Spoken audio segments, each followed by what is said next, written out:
reparem, ela ou é gastroentérica ou ela é respiratória, na grande maioria das vezes, certo? Então, eu vou abordar, como eu falei aqui, de uma forma mais geral, tá? O meu objetivo é, como isso aqui é uma capacitação, né? Então, capacitar vocês, né, agentes comunitários de saúde, para identificar, prevenir e abordar de forma educativa a população a qual vocês vão entrar em contato, né? Então, vocês vão ver aqui na minha palestra, na minha fala, eu optei por não apresentar dados muito técnicos acerca desses vírus, né?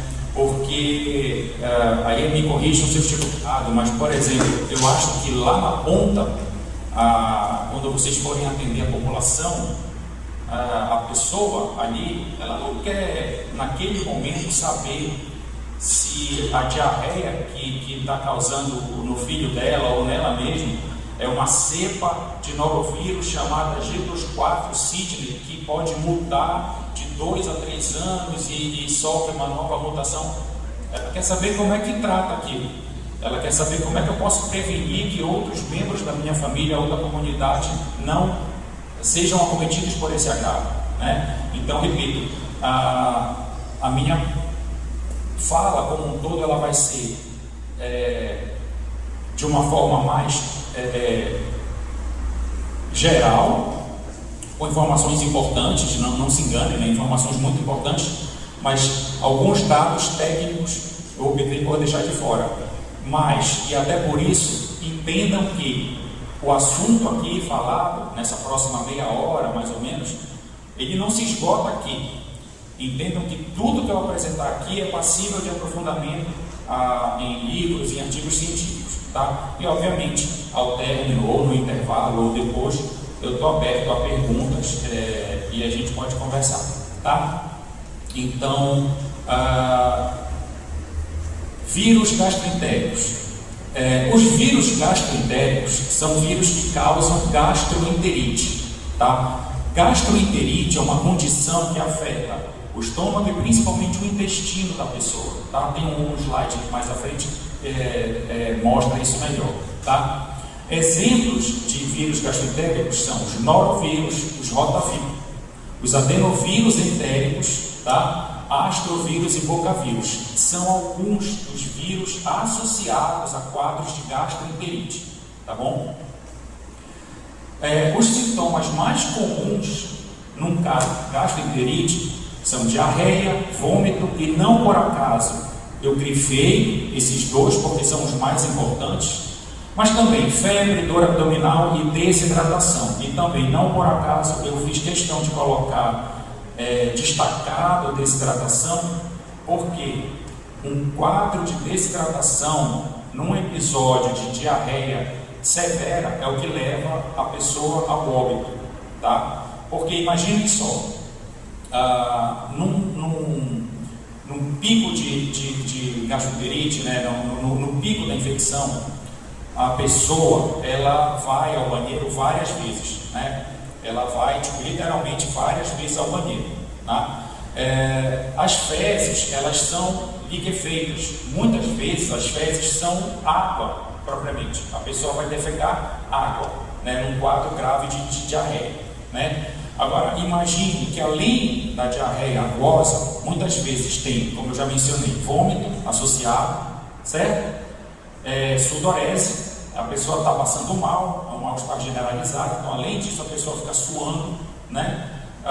Muitas vezes urina, por uma questão biológica, tão somente vai no banheiro e urina, né? E isso tudo é perda de líquido do organismo. Agora imagine isso tudo que eu falei numa criança recém-nascida, ou num idoso já debilitado, ou, por exemplo, numa pessoa imunocomprometida, né? Se não for tratado, um quadro de desidratação grave é o que leva a óbito, tá? E o que causa uma gastroenterite?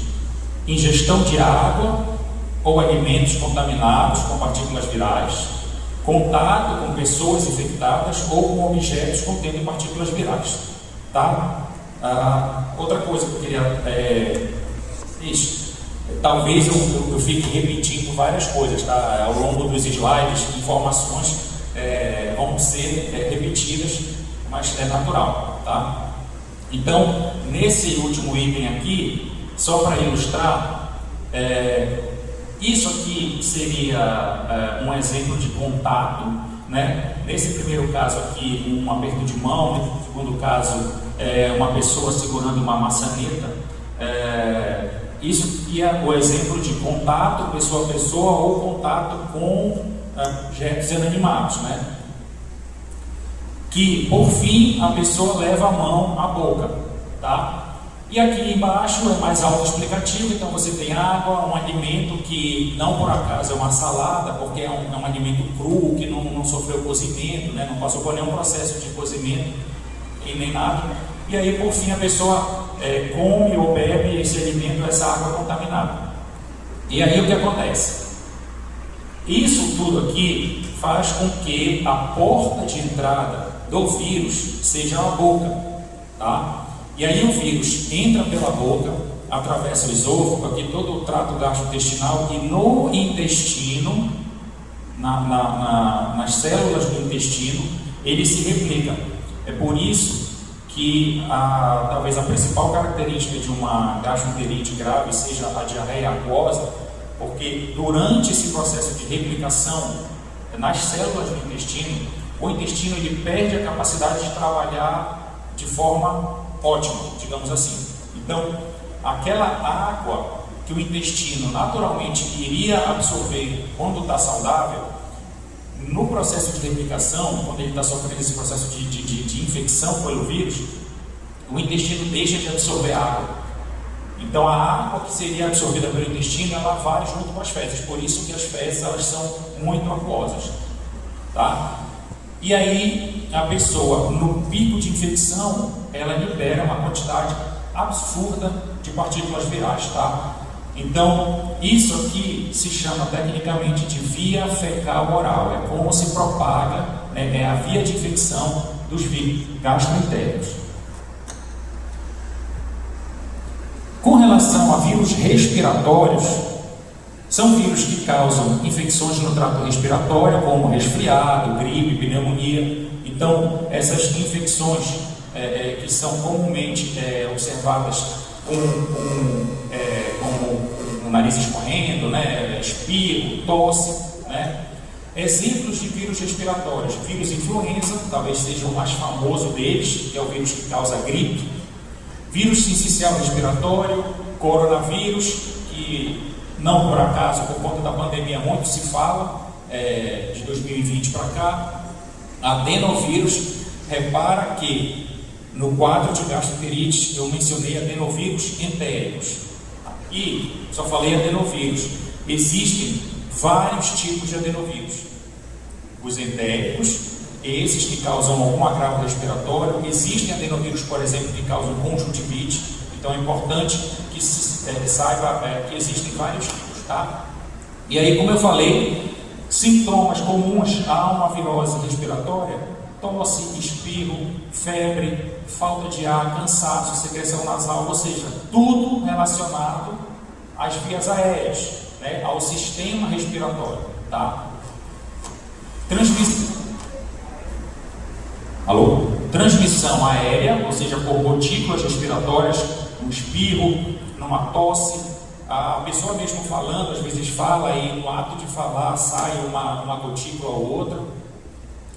E contato também com superfícies contaminadas, porque tanto nos vírus gastroentéricos, mas talvez principalmente nos respiratórios, imagina se a pessoa espirra, aquele spray causado no espirro, naquelas gotículas podem conter partículas virais, e vamos supor que eu espirro bem aqui, o spray vai se depositar aqui nessa mesa, né? E se depois alguém encosta na mesa e depois leva a mão à boca ou coça o nariz, alguma coisa assim, isso também pode se caracterizar como uma via de infecção. No caso dos vírus gastroentéricos, só a título de curiosidade, por exemplo, como é que uma partícula viral pode se depositar na mesa ou que nem eu mostrei ali na foto, na maçaneta da porta? É através da falta de higiene um exemplo. Então vamos supor que a pessoa, ela está, ou ela mesma está doente, ou ela está cuidando de alguém doente, né? Seja o seu filho pequeno, um idoso, né? Alguma pessoa que precisa de cuidado porque está com quadro de gastroenterite. No ato de fazer aquele cuidado, troca de fralda, alguma coisa assim, não é feita a higiene propriamente, e depois a pessoa vai lá e abre uma porta, cumprimenta alguém, né? Por exemplo, descarga. O ideal é que você abaixe a tampa quando for dar descarga, porque aquele movimento da descarga pode gerar um aerossol ali, né? Se a descarga for muito forte, por exemplo, pode gerar ali um aerossol, e nesse aerossol pode conter partícula viral, e aí se deposita aqui no banheiro. Outro exemplo, vômito. Às vezes o episódio de vômito ele é muito explosivo, às vezes não dá tempo da pessoa. Eu costumo brincar que toda vez que eu sempre falo isso quando eu dou aula, dou palestra e tudo mais, a pessoa quando sente que vai vomitar, ela começa a travar uma batalha contra ela mesma, né? Ela começa a ficar assim, poxa, eu vou vomitar, eu não estou me sentindo bem. Aí ela esquece o entorno, ela esquece a conversa que está tendo aqui no entorno dela, e ela começa a travar uma batalha contra ela mesma, porque ela sabe que aí ela vai vomitar, está passando mal. Muitas vezes dá tempo da pessoa falar assim, dá licença que eu vou ali no banheiro. Às vezes não dá tempo.